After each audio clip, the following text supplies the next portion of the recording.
In this video about Fantastic Beasts and where to find them, you're going to learn 10 fun facts about the making of the film, such as how fast J.K. Rowling wrote the first draft of the screenplay, the amount of detail the filmmakers put into everything in the movie, even the characters' underwear, and the moment of serendipity J.K. Rowling had when choosing the look of the MACUSA headquarters.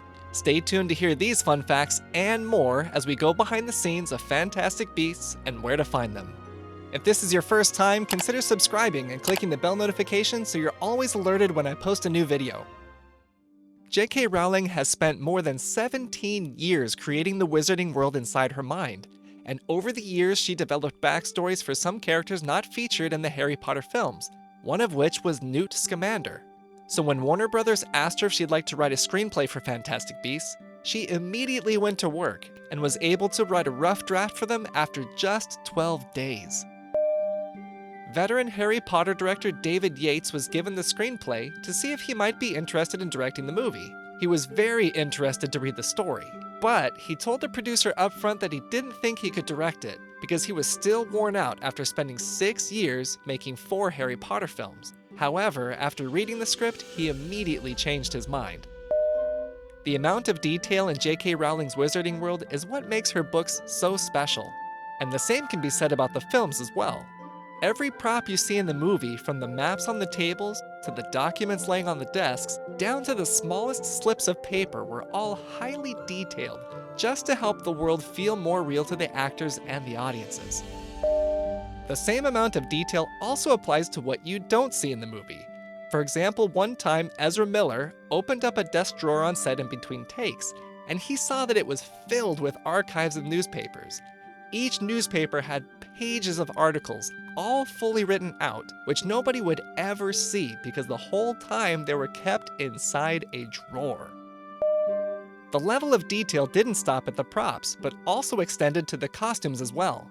For example, it took 30,000 feet of thread to weave Queenie's ombre-colored overcoat, and her costume underneath the coat was designed to look like a classic witch's dress with a little 1920s flair. Ezra Miller had some 1920s flair underneath the surface, with a very detailed set of underwear. The costume designer sewed some Mesoamerican sacred embroidery onto the back of his long johns just to help him feel even more immersed in his character. The intricate level of detail didn't just apply to the leading characters, but it was also extended to the extras as well. The meeting in the inner chamber involved dressing up 200 extras to represent wizards from all over the world, which meant that no two costumes could look alike, since each wizard's culture had to be different from the others to make them stand out. Since these characters represented the world's highest dignified wizards, they were also dressed to look like one, with ornately decorated costumes that usually would be something a leading man or leading lady would wear. If you've enjoyed the video so far, please let me know by hitting the like button.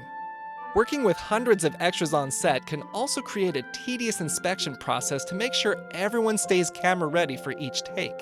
For example, while shooting the exterior scenes on the New York City streets, the costume department had as many as 600 extras on set in one day. They were all dressed for the winter, but were being filmed during the summer, so the extras frequently removed their coats and scarves to stay cool between takes.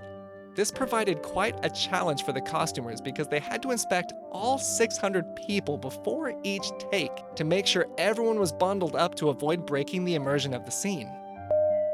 There are very few places in New York today that look like 1927 New York, so all the exterior sets were built on a backlot studio in a T formation to make filming more efficient. The street took 15 weeks to build with a crew of over 260 people. The major locations, such as the Bank District, the MACUSA, and the tenements were on opposite ends of the street. When filming any one of those areas, they used green screens to cover up the other parts they didn't need. And then the visual effects team used CG to extend the streets into the background, to make it look like all the major areas were miles apart. J.K. Rowling always imagined the MACUSA headquarters would look like the Woolworth building in Lower Manhattan. She had visited the building before, but it wasn't until she saw photographs of it that she noticed something very serendipitous that related to her wizarding world. At the top of the arch over the main entrance there is an owl sculpture, and once she saw it, she knew the Woolworth building would be the right choice to double as the MACUSA headquarters. Got a fun fact of your own to share? Let me know down in the comments, and click subscribe to learn more fun facts about your favorite films.